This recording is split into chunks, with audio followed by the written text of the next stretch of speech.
नमस्ते, प्रणाम, जय श्री राम। चलिए सुनते हैं एक प्यारा-सा विवाह गीत, ललनवा गीत। जैसा भी लगेगा कमेंट करके ज़रूर बताइएगा और वीडियो को लाइक करना बिल्कुल मत भूलिएगा। धन्यवाद। शुरू करते हैं। मोरे पीछवरवा रे घनी बसवरिया, अरे तोता मैना लिहन बसेर रे ललनवा, अरे तोता मैना लिहन बसेर रे ललनवा।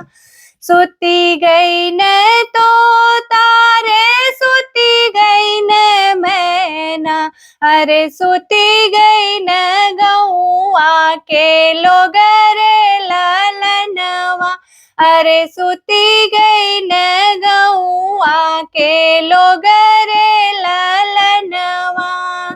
एक नाही सूतन बेटी के बाबा, अरे जे करे दहेजवा क सोच रे ललनवा, अरे जे करे दहेजवा क सोच रे ललनवा।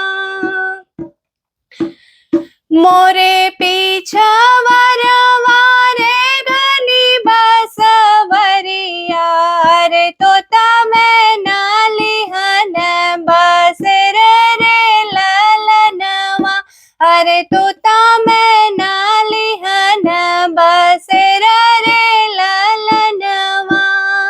सुती गई न तोता रे सुती गई न मैना, अरे सुती गई न गौआ के लोग रे ललनवा, अरे सुती गई न गौआ के लोग रे ललनवा।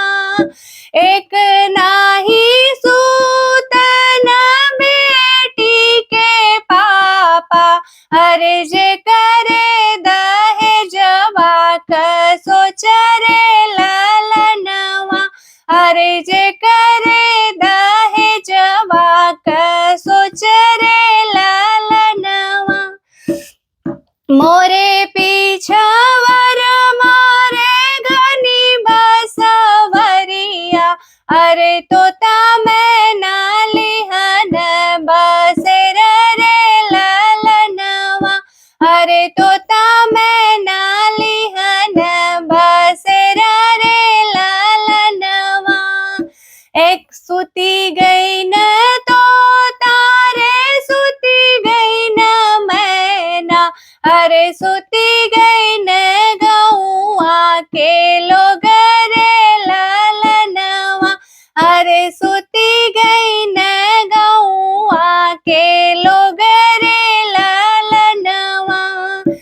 एक नाही सूतन बेटी के चाचा, अरे जे करे दहेजवा क सोच रे ललनवा, अरे जे करे दहेजवा क सोच रे ललनवा।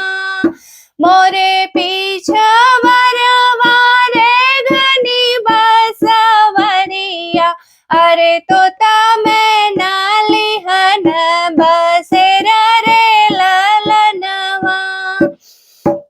सुती गई न तोता रे सुती गई न मैना, अरे सुती गई न गौआ के लोग रे ललनवा, अरे सुती गई न गौआ के लोग रे ललनवा। एक नाही सूतन बेटी के भैया, अरे जे करे दहेजवा क सोच रे ललनवा, अरे जे करे दहेजवा क सोच रे ललनवा। बहुत बहुत